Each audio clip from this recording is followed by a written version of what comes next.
It's been an issue that has been seen too many times in our borders. For decades, numerous organizations like the National Immigrant Justice Center have worked together to protect the rights of children in this harsh reality.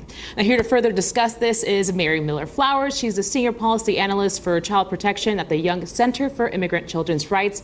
We're also joined by Melissa Adamson. She's an attorney for National Center for Youth Laws, Immigration, and Legal Advocacy teams. Thank you so much for joining us.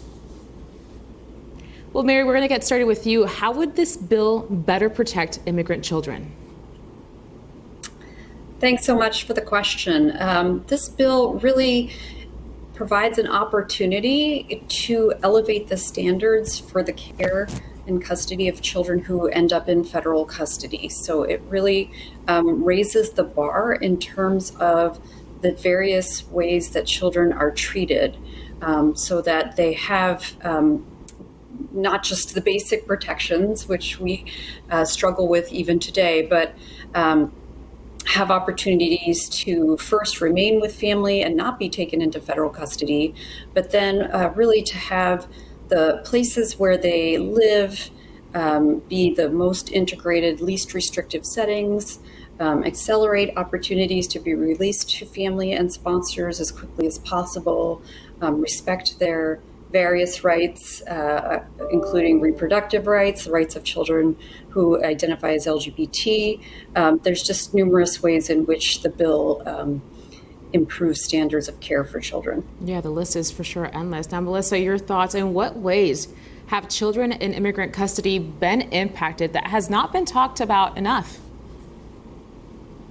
Sure. And so my experience really comes from my role as Flores counsel, which means that I'm part of a team that represents every immigrant child in federal custody. And as part of that work, I frequently visit detention facilities across the country to monitor conditions, to talk to children one-on-one.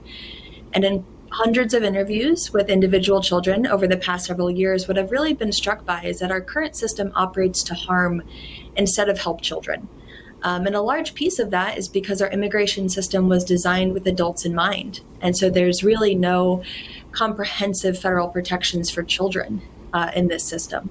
And so what the bill does, as Mary mentioned, is it really prioritizes keeping families together. And then when that's not possible, especially for children who are traveling to our borders seeking safety alone, it really prioritizes minimizing their time in federal custody, getting them to family members as soon as possible, and then also increasing protections for them throughout the immigration process. Most definitely. All right, Mary. Well, I come from El Paso, Texas, a big border town where resources are sometimes very limited when there's a surge of migrants coming from, either Mexico or Central America. So what does this bill have, or does it have any resources that will help out these border towns? That's a good question. I think one of the challenges that we have is a lot of what we talk about in terms of increases in arrivals and the pressure that puts on border towns is often created by our own policies and by our own willingness, perhaps as a society and at the congressional level, to really make larger changes to the immigration system that we need to make. So when there is an increase in arrivals, the bill does provide an opportunity for children who are coming with their relatives to be screened immediately at the border by people trained from the Department of Health and Human Services, trained in child welfare. They can administer screens to verify family relationships and to keep kids together with their extended family members. Right now, an immigrant child arriving at the border without a parent or legal guardian is by practice separated from that family member, even if grandma has raised the child from birth. Even if they've been traveling with their big brother or big sister for their entire immigration journey, the practice is to separate them, send the child to OR custody, and the adult at present would be probably expelled under Title 42. In different times would be subject to expedited removal and sometimes deported in a matter of hours. There's no need to do that in many cases. It's traumatizing for the children. It increases the number of kids coming into a system that's already overloaded.